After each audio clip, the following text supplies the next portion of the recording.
Bismillahirrahmanirrahim. Assalamualaikum warahmatullahi wabarakatuh. Kembali lagi kita kuliah manajemen bencana. Kali ini materi kita adalah definisi dan jenis bencana. Perhatikan peta dunia ini.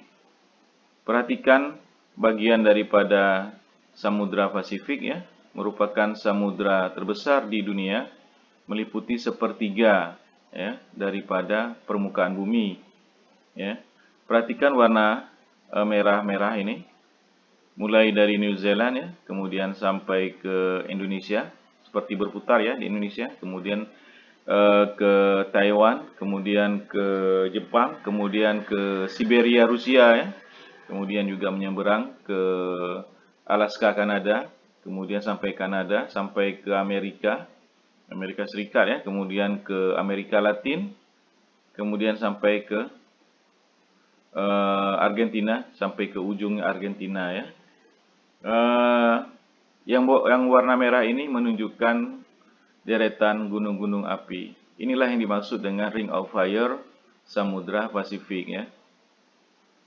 Dan Indonesia merupakan bagian dari Ring of Fire tersebut ya, yaitu Ring of Fire Samudra Pasifik. Perhatikan Indonesia sendiri dia seperti membentuk Ring of Fire sendiri ya, perhatikan ini. Jadi dia Ring of Fire Pasifik ya. Indonesia berada di dalam Ring of Fire Pasifik. Namun demikian Indonesia sendiri membentuk Ring of Fire sendiri mulai dari Aceh sampai ke Sulawesi ya. Oke, kita perhatikan petanya gunung api yang ada di Indonesia. Perhatikan ada Putsago ya di Aceh, Burni Telong di Aceh. Ada juga Selawah Agam di sini ya. Kemudian sampai ke ujung Krakatau ya, di ujung daripada Pulau Sumatera yaitu Lampung ya. Kemudian di Pulau Jawa banyak gunung berapi ya. Kemudian sampai ke NTT, NTB, Tambora ya. Di Bali juga ada Gunung Agung. Kemudian sampai ke Papua dan Maluku ya. Perhatikan ada Gunung Teong Nila Serua ya, Bandi Api. Kemudian kita perhatikan sampai ke Maluku Utara, ada yang terkenal ya, Gamalama ya, Gunung Gamalama ya. Kemudian juga sampai ke ujung daripada Sulawesi ya. Itulah mengapa Indonesia disebut negara Ring of Fire ya, yaitu negara-negara yang dikelilingi oleh gunung api, dalam hal ini gunung api aktif ya. Selain menyebabkan bencana ya, gunung api ini juga dia menawarkan beberapa hal yang positif ya, seperti kesuburan tanahnya ya. Jadi Indonesia terkenal dengan tanah-tanah yang subur ya. Ya, Pulau Jawa dikenal dengan pulau padi ya, Dwipa ya, Jawa Dwipa. Demikian juga di Pulau Sumatera sangat-sangat terkenal dengan tambangnya ya. Makanya dulu Sumatera disebut Pulau Emas ya. Jadi Pulau Emas, Pulau Sumatera disebut Pulau Emas karena banyak tambang emasnya. Dan saat ini memang di Pulau Sumatera mulai dari ujung Aceh ya sampai ke ujung Lampung sini itu banyak barang tambang mineral maupun barang tambang yang berharga ya. Yang terakhir kita baru dengar ya di ujung Aceh, di ujung Sabang ya, di Andama 2, Andama 1 itu ditemukan gas yang cukup besar ya, yang akan menjadi ladang gas berikutnya di Indonesia ya. Jadi itulah, selain diberi bencana, gunung api ini juga ada hal positifnya ya. Oke, definisi bencana. Undang-Undang Nomor 24 Tahun 2007 ya tentang penanggulangan bencana menyebutkan definisi bencana sebagai berikut. Bencana adalah peristiwa atau rangkaian peristiwa yang mengancam dan mengganggu kehidupan dan penghidupan masyarakat yang disebabkan baik oleh faktor alam dan atau faktor non-alam maupun faktor manusia, sehingga mengakibatkan timbulnya korban jiwa manusia, kerusakan lingkungan, kerugian harta benda, dan dampak psikologis ya. Perhatikan di sini, ini udah kita bahas ya di video sebelumnya. Bencana itu ada disebabkan oleh faktor alam ya. Udah kita bahas dan akan kita bahas lagi. Kemudian ada faktor non alam dan juga ada faktor manusia. Faktor manusia ini sering kita sebut sebagai faktor sosial ya. Oke. Bencana alam. Bencana alam adalah bencana yang diakibatkan oleh peristiwa atau serangkaian peristiwa yang disebabkan oleh alam, antara lain berupa gempa bumi, tsunami, gunung meletus, banjir, kekeringan, angin topan, dan tanah longsor, dan lain-lain ya. Bencana non-alam. Bencana non-alam adalah bencana yang diakibatkan oleh peristiwa atau rangkaian peristiwa non-alam yang antara lain berupa gagal teknologi ya, gagal modernisasi, epidemik, dan wabah penyakit. Jadi ini yang disebut dengan bencana non-alam ya. Contoh-contohnya seperti gagal teknologi ya. Yang termasuk gagal teknologi yang paling terkenal yaitu saat di Chernobyl di Ukraina ya dulu ya. Terjadi kebocoran nuklir di Chernobyl di Ukraina ya. Kemudian wabah penyakit seperti sekarang ya, COVID-19 ya, itu dia bencana-bencana non alam ya. Kemudian bencana sosial atau bencana yang disebabkan oleh manusia ya. Bencana sosial adalah bencana yang diakibatkan oleh peristiwa atau serangkaian peristiwa yang diakibatkan oleh manusia yang meliputi konflik sosial, antar kelompok atau antar komunitas masyarakat, dan teror ya. Jadi ini dia bencana sosial. Contohnya apa bencana sosial? Ya kerusuhan 98 ya, waktu Presiden Soeharto lengser ya. Itu sebelum menjelangnya itu terjadi apa? Terjadi kerusuhan sosial ya di Jakarta ya, yang memakan korban jiwa sebenarnya cukup banyak ya, walaupun kita beritanya tidak masif, tidak tersebar, tapi peristiwa itu banyak menyebabkan timbulnya korban ya, terutama korban jiwa ya. Oke. Kejadian bencana alam. Kejadian bencana alam adalah peristiwa bencana yang terjadi dan dicatat berdasarkan tanggal kejadian, lokasi, jenis bencana, korban, dan ataupun kerusakan. Jika terjadi bencana pada tanggal yang sama dan melanda lebih dari satu wilayah, maka dihitung sebagai satu kejadian.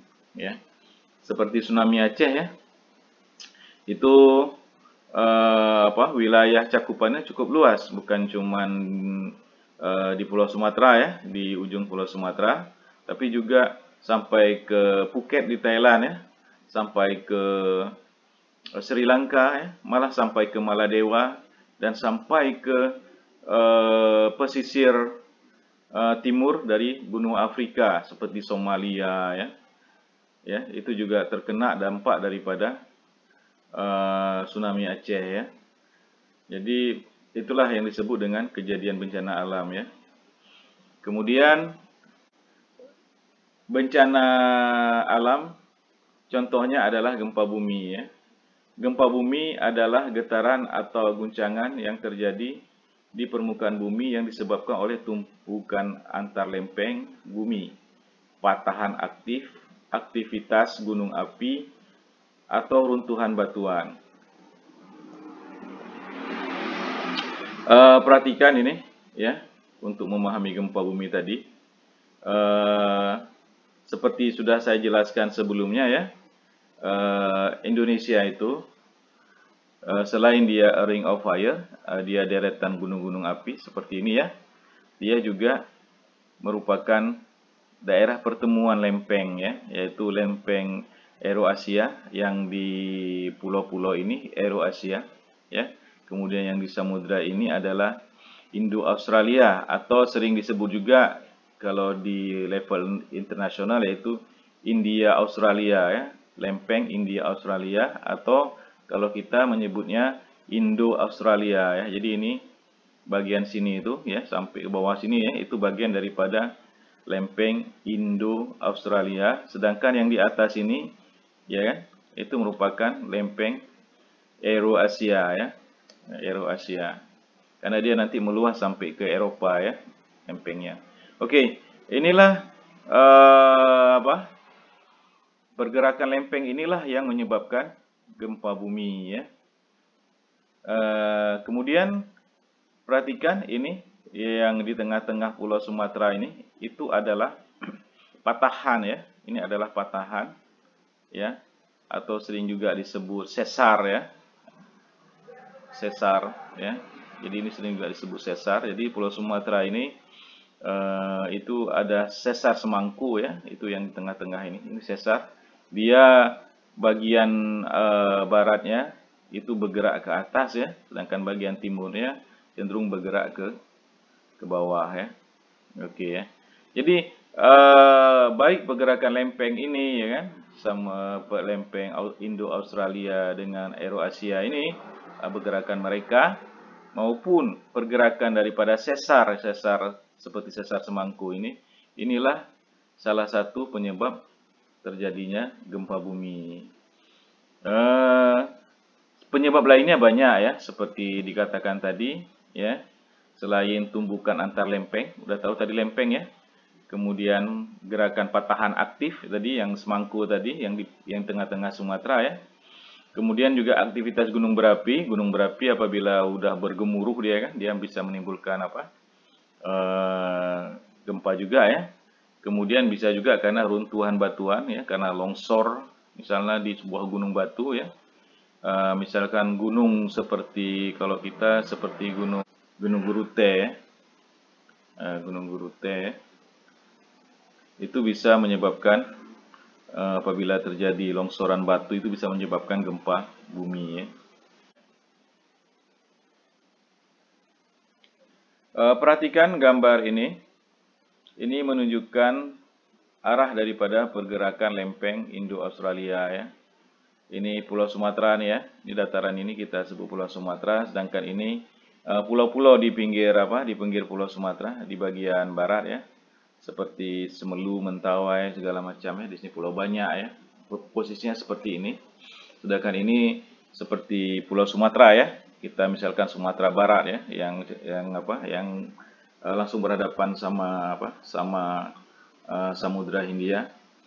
Oke. Nah, inilah dia pergerakan lempeng India Australia ini atau Indo Australia ini, itu dia akan bergesekan ya dengan lempeng dari Eurasia. Kalau lempeng Indo Australia itu bergeraknya seperti ini ya, menuju ke bawah ini. Demikian juga lempeng Indo Eurasia ya.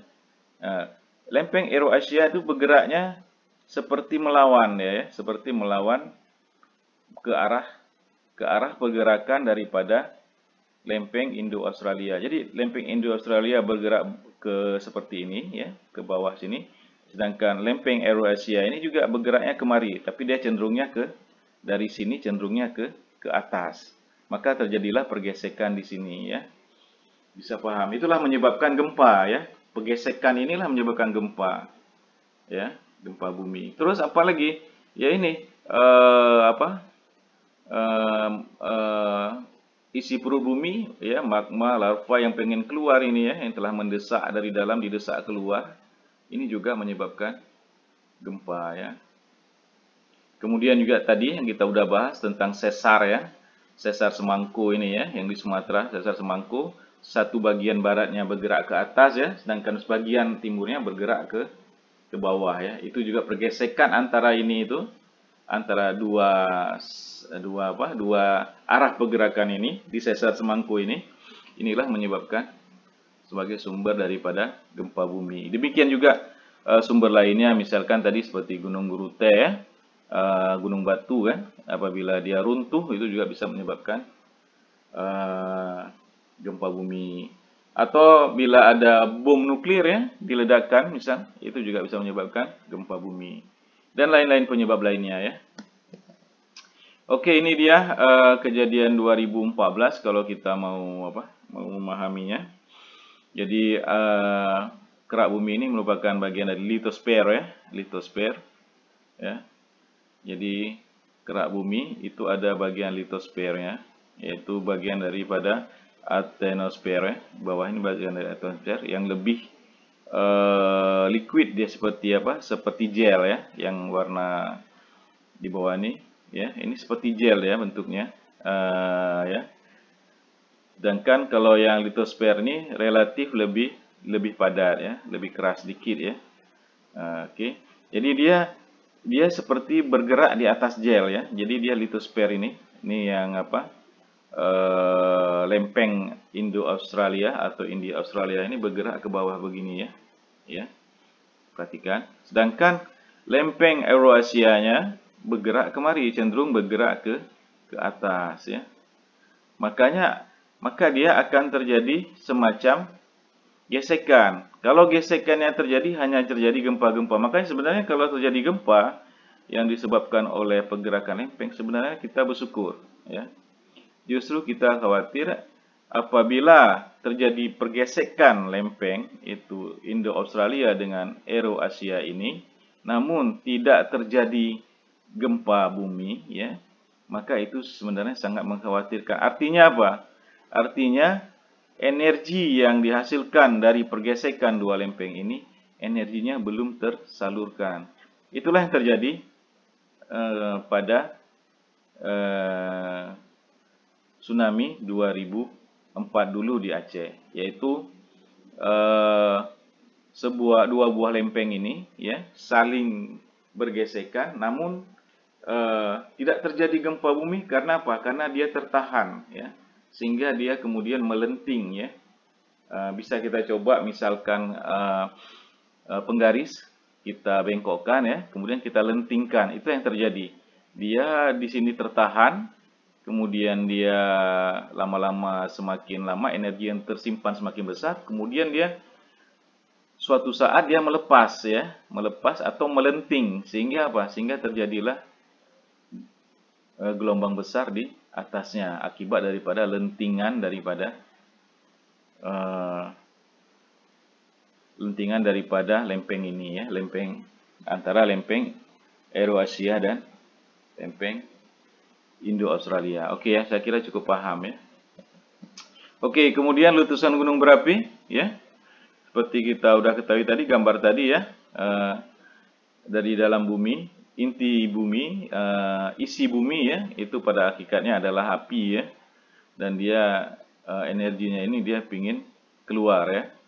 Ya, semakin lama tekanan semakin tinggi dalam untuk dia keluar daripada perut bumi ya, sehingga terjadilah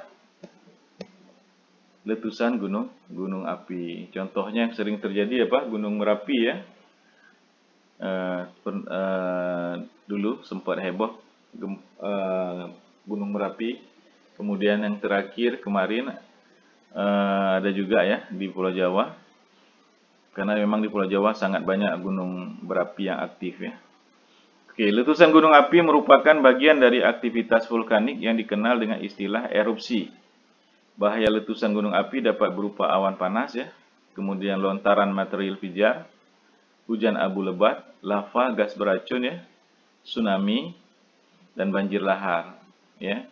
Jadi ketiga-tiga keseluruhan ini bisa terjadi ya, diakibatkan oleh letusan gunung berapi ya, gunung api.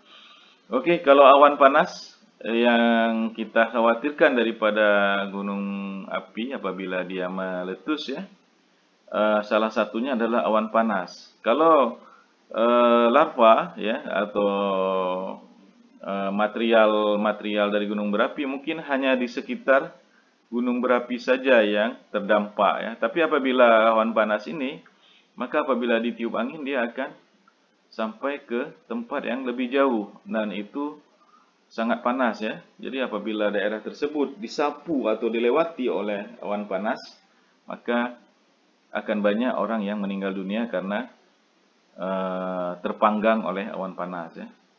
Okay. Kemudian juga menyebabkan hujan abu ya.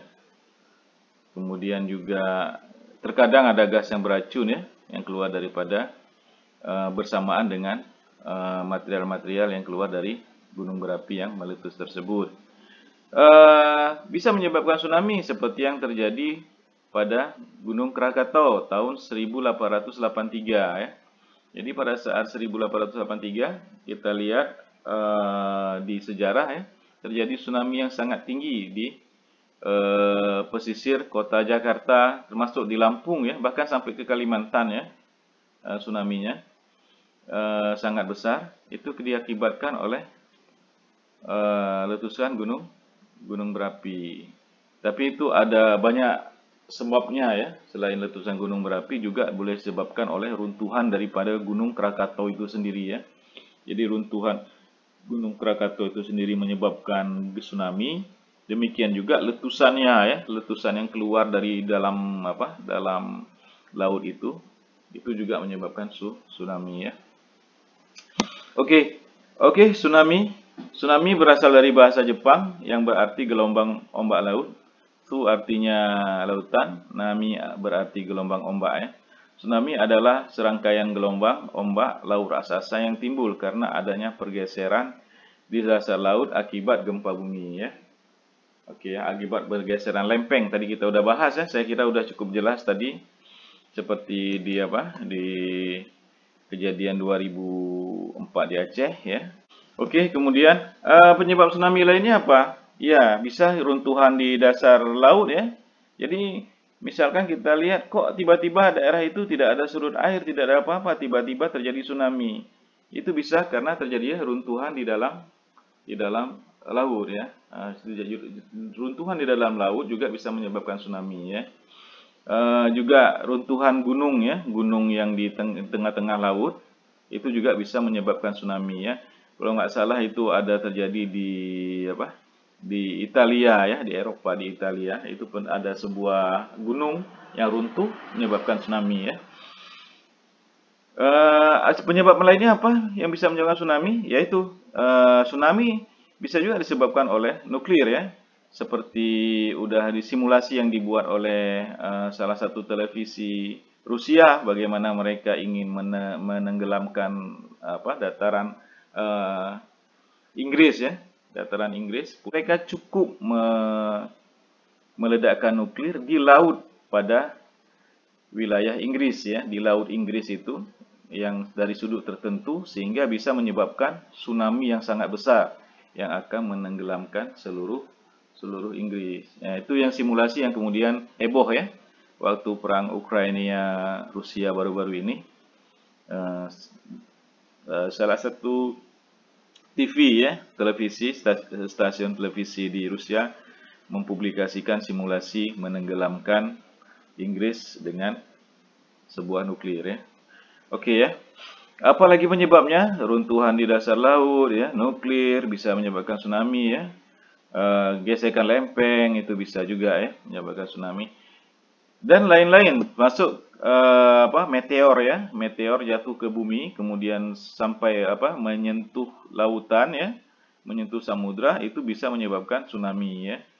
Konon katanya salah satu penyebab musnahnya dinosaurus adalah karena meteor yang jatuh menimpa bumi kemudian terjadi tsunami yang besar ya, menghantam seluruh dunia ya, sehingga hewan-hewan itu dinosaurus itu juga ikut punah ya.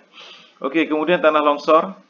Tanah longsor merupakan salah satu jenis gerakan massa tanah atau batuan ataupun pencampuran keduanya, menuruni atau keluar lereng akibat terganggunya kestabilan tanah atau batuan penyusun lereng ya. Jadi ini dia. Biasanya tanah-tanah yang gembur ya, yang ikatan tanahnya belum terlalu kuat ya. Terus dari tanah-tanah jenis tertentu ya, itu biasa rawan longsor. Kita lihat ini gambar ini ya, bagaimana kondisinya. Jadi ini kadang pun kalau kita tanam pohon juga kalau memang tanahnya daya ikatnya kurang kuat ya, tetap terjadi longsor ya. Jadi itu sangat tergantung dengan kondisi tanahnya ya. Oke, kemudian banjir ya. Oke, banjir. Banjir sering terjadi ya di daerah-daerah pesisir ya, seperti kita di Banda Aceh zaman dulu sering terjadi banjir ya, zaman dulu. Tapi sekarang udah tidak. Tapi kalau di Jakarta masih ya, masih langganan banjir. Mengapa Aceh sudah tidak banjir lagi? Seperti saya jelaskan dulu ya di video yang lalu. Eh, Kita dibantu oleh tanggul-tanggul Kerung Aceh ya, dan dibantu pula oleh kanal kanal banjir, yaitu sungai yang dibuat di Kerungcut ya, eh, yang dari Lamnyong ya, Lamnyong dibuang ke laut di Alun Naga ya. Nah, itu adalah kanal banjir yang dibuat dan cukup lebar, cukup efektif ya untuk saat ini, sampai saat ini cukup efektif, sehingga kota Banda Aceh relatif tidak pernah banjir ya, hampir tidak pernah banjir ya.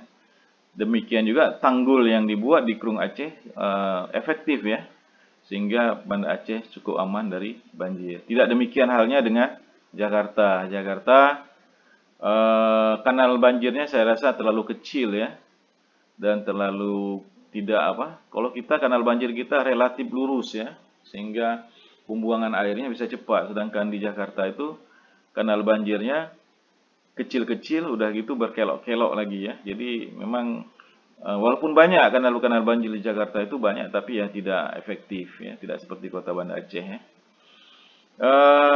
Mengapa terjadi banjir? Sebenarnya ya kalau banjir ini salah manusianya ya, karena kita memilih tinggal di daerah rawa-rawa. Rawa-rawa itu merupakan rumah daripada air kan.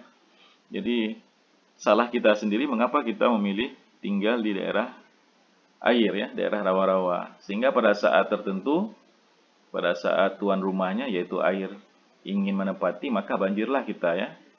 Jadi umumnya kota-kota besar di dunia ini terletak di pesisir ya, dan pesisirnya itu merupakan daerah air, yaitu daerah rawa-rawa ya, seperti Jakarta, Banda Aceh juga termasuk ya, itu merupakan daerah rawa-rawa ya, sehingga pada saatnya yang punya tanah datang yaitu banjir, air, maka banjirlah dia ya.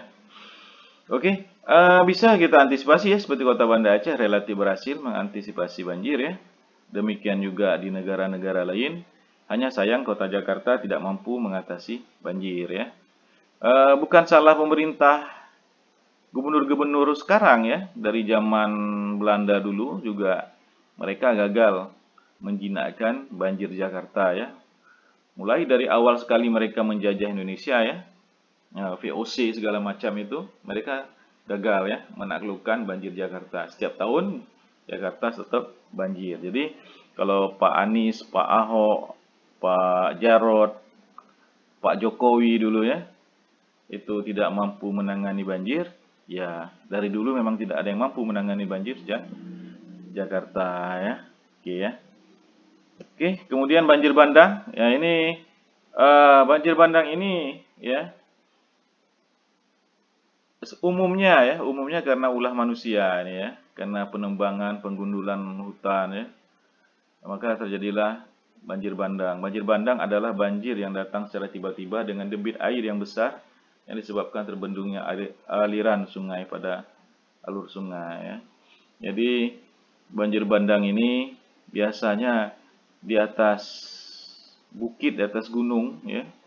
Itu terjadi penebangan hutan secara tidak bertanggung jawab ya. Kemudian pada saat musim hujan ya, gelondongan-gelondongan itu menghambat aliran air ya, sehingga dia membentuk semacam dam sendiri ya di atas sana, yang pada akhirnya dia jebol ya, karena memang tidak dibuat untuk dam, tapi secara tidak sengaja ya, jadi seperti dam ya, dia menampung air ya, kemudian jebol, maka terjadilah banjir bandang. Umumnya kejadiannya seperti itu ya di Indonesia ya. Banjir bandang lebih banyak disebabkan oleh ulah manusia itu sendiri. Oke, kemudian kekeringan. Kekeringan adalah ketersediaan air yang jauh di bawah kebutuhan air untuk kebutuhan hidup, pertanian, kegiatan ekonomi, dan lingkungan. Adapun yang dimaksud kekeringan di bidang pertanian adalah kekeringan terjadi di lahan pertanian yang ada tanaman seperti padi, jagung, kedelai, dan lain-lain yang sedang dibudidayakan. Okay. Kekeringan ini lebih disebabkan oleh perubahan iklim ya, perubahan iklim yang terjadi ya, kemudian efek rumah kaca ya, sehingga apa? Sehingga terjadilah musim kemarau yang lebih panjang daripada biasanya ya. Itu menurut para ahli. Jadi ada masanya hujan sangat lebat sehingga terjadi banjir sangat besar. Ada masanya hujannya sedang sehingga tidak terjadi banjir, atau ada masanya hujannya hampir tidak ada ya. Jadi ada masa-masa yang oke ya. Kemudian kebakaran, perhatikan, kebakaran adalah situasi di mana bangunan pada suatu tempat seperti rumah, pemukiman, pabrik, pasar, gedung, dan lain-lain dilanda api yang menimbulkan korban dan atau kerugian ya. Jadi kebakaran udah jamak kita saksikan ya. Terakhir seperti kebakaran di Sujuya ya. Kemudian kebakaran belakang-belakangan ini juga banyak kebakaran ya, kios-kios ya, dan lain-lain ya. Kalau terakhir saya dengar kebakaran di wilayah Aceh Utara ya. Sebelumnya ada juga di wilayah wilayah daerah pantai barat selatan juga ya, yang kebakaran. Jadi kalau kebakaran saya kira jamak ya, sering kita saksikan. Kemudian kebakaran hutan ya, ini udah menjadi kebiasaan di tempat kita ya, di Pulau Sumatera maupun di Pulau Kalimantan ya. Itu terjadi kebakaran hutan. Kebakaran hutan dan lahan adalah suatu keadaan di mana hutan dan lahan dilanda api sehingga mengakibatkan kerusakan hutan dan lahan yang menimbulkan kerugian ekonomis dan atau nilai lingkungan. Kebakaran hutan dan lahan seringkali menyebabkan bencana asap yang dapat mengganggu aktivitas kesehatan masyarakat. Kalau di Indonesia rata-rata ya, kebakaran hutan ini disebabkan oleh ulah manusia juga ya. Orang buang puntung rokok sembarangan pada saat dia melewati sebuah lahan ya. Biasanya di daerah Kalimantan atau di Sumatera, lahan-lahan gambut itu dia merokok ya, sambil santai dia buang puntungnya ya. Padahal pada saat itu sedang musim kemarau, maka puntung rokok itu akan menjadi sebab daripada kebakaran yang lebih besar ya. Kalau di Australia juga terkadang itu, di Amerika, Australia terkadang itu ulah manusia juga ya. Kesalahan pada saat membuat api unggun di mereka berkemah pada saat kemarau ya, saat musim kering. Kemudian terbakar mereka bakar api unggun, maka terbakarlah hutan tersebut. Tapi sering juga ya kebakaran di Amerika maupun di Australia itu disebabkan oleh alam sendiri. Misalkan terjadi petir yang tiba-tiba di musim kemarau tiba-tiba ada petir ya, kemudian menyebabkan hutan terbakar ya. Atau ada kegiatan lain ya, seperti mungkin ada semacam batu bara di bawahnya yang sudah mengalami pemanasan yang sangat panas ya karena musim kering, akhirnya dia memicu api ya, bisa ya. Jadi kalau di luar negeri faktornya bisa faktor manusia, bisa faktor alam. Tapi kalau di kita umumnya ya, hampir sebagian besar adalah kelalaian kita. Umumnya biasanya karena puntung rokok ya. Oke. Kemudian angin puting beliung ya. Angin puting beliung adalah angin kencang yang datang secara tiba-tiba, mempunyai pusat bergerak melingkar menyerupai spiral ya, dengan kecepatan 40-50 km per jam sehingga menyentuh permukaan bumi dan akan hilang dalam waktu singkat 3 atau 5 menit ya. Oke, kalau di kita puting beliung walaupun cuman sebentar kejadiannya itu cukup merusak juga ya, karena saya pernah lihat langsung juga sendiri, baik puting beliung yang besar ya, ataupun yang menyerang melanda kampung ya, itu pernah saya lihat dulu di Bandung ya. Oke, kemudian untuk versi besarnya angin puting beliung ini ya tornado ya, mirip-mirip ya, bentuknya hampir mirip, tapi tornado dengan dengan apa? Dengan kekuatan yang lebih besar ya, dengan kecepatan yang lebih besar ya, dengan area yang lebih luas ya. Itu biasanya terjadi di daerah-daerah seperti di Amerika ya. Amerika, di Kanada itu sering terjadi seperti itu, dan itu lebih mematikan daripada angin puting beliung kita ya, kalau tornado itu ya. Oke, kemudian gelombang pasang ya. Eh, Gelombang pasang atau badai ya. Gelombang pasang biasanya diakibatkan badai di laut ya. Gelombang pasang atau badai adalah gelombang tinggi yang ditimbulkan karena efek terjadinya siklon tropis di sekitar wilayah Indonesia dan berpotensi kuat menimbulkan bencana alam ya. Indonesia bukan daerah lintasan siklon tropis, tapi keberadaan siklon tropis yang akan memberikan pengaruh kuat terjadinya angin kencang, gelombang tinggi, sertai hujan deras. Yang biasanya diserang oleh apa? Oleh topan-topan ini ya, oleh badai-badai besar ya, itu adalah Filipina ya, daerah-daerah sub seperti itu ya. Kemudian juga di Bangladesh ya, India ya, di Vietnam lah ya. Tapi kalau di kita efeknya aja ya, tapi efeknya sudah cukup membuat apa? Membuat gelombang cukup besar ya. Bahkan kadang-kadang sampai apa? Sampai menarik beberapa rumah yang ada di pinggir pantai ditarik ke laut ya. Diseret ke laut oleh apa? Oleh gelombang ini ya, gelombang pasang ini. Oke, itu Indonesia bukan daerah lintasan siklon tropis ya, tetapi keberadaan siklon tropis yang akan memberikan pengaruh kuat terjadinya angin kencang ya, gelombang tinggi serta hujan deras. Biasanya siklon ini ya, topan-topan ini diberi nama yang apa? Yang cantik-cantik ya. Ada topan Mariana lah, topan apa lah ya. Jadi dikasih nama yang bagus-bagus ya. Walaupun sangat mematikan ya. Biasanya sekali pasti ada korban jiwa apabila terjadi topan ini ya. Oke, kemudian abrasi. Abrasi adalah proses pengikisan pantai oleh tenaga gelombang laut dan arus laut yang bersifat merusak.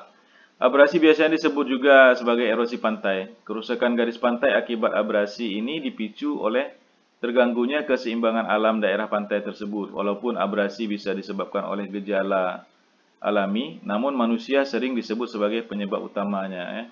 Abrasi ini sebenarnya kalau kita tidak mengganggu bakau ya, bakau-bakau di pantai itu sebenarnya kita bisa aman ya, bisa aman dari gangguan abrasi ya. Walaupun saat ini dampak dari pemanasan global ya, sehingga cairnya es di kutub ya, itu juga menjadi memberi dampak kepada abrasi ya. Tapi sebenarnya kalau kita menjaga bakau kita di pinggir pantai ya, itu abrasi itu sebenarnya bisa dicegah ya, bisa dikontrol lah ya, sehingga tidak sampai menggerus bibir pantai kita ya. Oke, kemudian kecelakaan transportasi ya, ini sering terjadi, terutama pesawat ya. Sebenarnya tidak pesawat aja ya. Transportasi darat juga sering ya. Kayak baru-baru ini, ya baru dalam minggu ini terjadi di daerah Bogor ya. Daerah Bogor, di daerah Garut saya lupa ya. Itu terjadi rentetan kecelakaan ya, melibatkan sekian banyak mobil ya. Sebenarnya hal seperti ini sering terjadi di luar negeri, tapi terjadi juga di Indonesia ya. Juga saya dulu pernah waktu dari Alas Roban di Semarang ya, waktu mau pulang ke Semarang, terjadi rentetan kecelakaan transportasi darat ya. Jadi kecelakaan beruntun tuh ya. Karena Alas Roban itu sebuah gunung ya, sebuah pegunungan gitu ya. Kemudian jalan turun ke Semarang itu dia akan turun, terjadilah kecelakaan di bawah, maka yang di atas juga menabrak yang di bawah, sehingga terjadi rentetan kecelakaan kendaraan di jalan ya. Kemudian juga di laut ya, sering juga kapal ya. Dulu kita ada gurita ya, masih ingat mungkin kapal gurita tenggelam di Sabang ya. Tampomas dulu, zaman dulu ada Tampomas 2 ya. Yang paling mengerikan adalah pesawat terbang ya, sering jatuh ya. Nah, itu dia kecelakaan transportasi ya. Kecelakaan transportasi adalah kecelakaan moda transportasi yang terjadi di darat, laut, dan udara. Kecelakaan industri ya, paling sering terjadi di India ya. Kecelakaan industri, ada di Bangladesh juga ya, yang biasanya di industri tekstil ya, yang kita sering dengar itu terjadi kebakaran lah ya, terjadi runtuhan gedung tempat mereka bekerja, pabriknya. Jadi bisa berbagai macam ini ya model ya. Bisa dia orang bekerja dalam gedung itu kemudian runtuh, itu kejadian di India ya beberapa tahun yang lalu. Kemudian juga yang di Bangladesh itu pabriknya terbakar ya, sehingga industri garmen juga, industri tekstil juga ya, sehingga banyak yang meninggal. Ini mungkin ini contoh di gambar ini ya, mungkin ini di Bangladesh nih ya. Jadi banyak pekerjanya yang meninggal ya. Kecelakaan industri adalah kecelakaan disebabkan oleh dua faktor, yaitu perilaku kerja yang berbahaya, unsafe acts, dan kondisi yang berbahaya atau unsafe condition ya. Adapun jenis kecelakaan yang terjadi sangat bergantung kepada macam industrinya. Misal, bahan dan peralatan kerja yang dipergunakan, proses kerja, kondisi tempat kerja, bahkan pekerja yang terlibat di dalamnya ya. Oke ya. Saya kira bisa dipahami ya. Kemudian kejadian luar biasa ya, KLB adalah timbulnya atau meningkatnya kejadian kesakitan atau kematian yang bermakna secara epidemiologis pada suatu daerah dalam kurun waktu tertentu. Status kejadian luar biasa diatur oleh Peraturan Menteri Kesehatan RI nomor 949/SK/7/2004. Jadi KLB ini, kejadian luar biasa ini, biasanya sering kita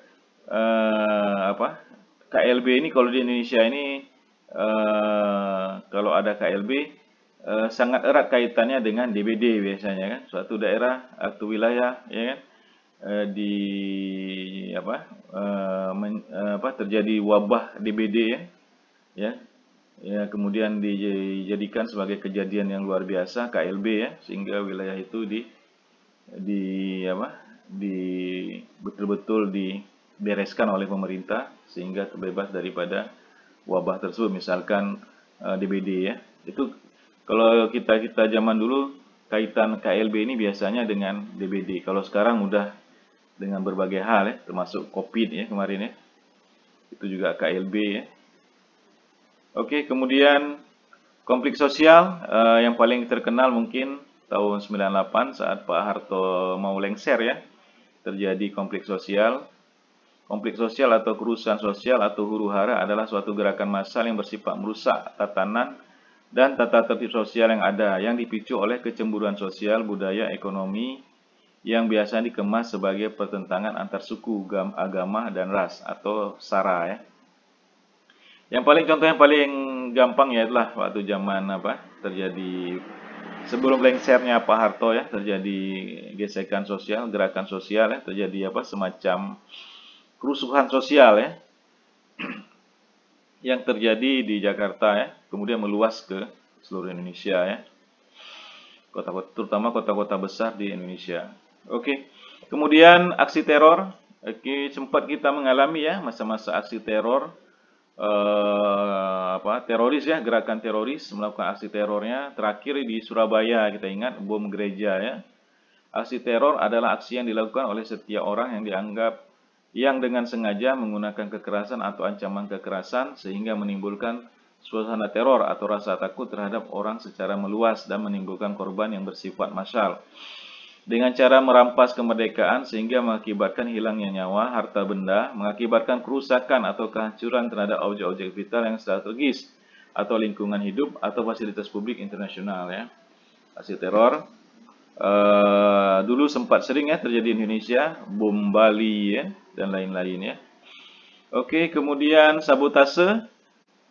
Oke, sabotase adalah tindakan yang dilakukan untuk melemahkan musuh melalui subversif, penghambatan, pengacauan, dan atau penghancuran ya. Dalam perang, istilah ini digunakan untuk mendeskripsikan aktivitas individu atau grup yang tidak berhubungan dengan militer, tetapi dengan spionase. Sabotase dapat dilakukan terhadap beberapa struktur penting seperti infrastruktur, struktur ekonomi dan lain-lain ya. Yang paling terkenal yaitu ya kejadian Menara Tower itu ya. Tower di Amerika itu sabotase. Jadi ada orang yang mensabotase pesawat terbang, kemudian pesawat itu diarahkan ke salah satunya ke menara kembar ya, sehingga menara kembarnya hancur ya, hilang ya. Mudah-mudahan bermanfaat. Saya tutup saja. Assalamualaikum warahmatullahi wabarakatuh.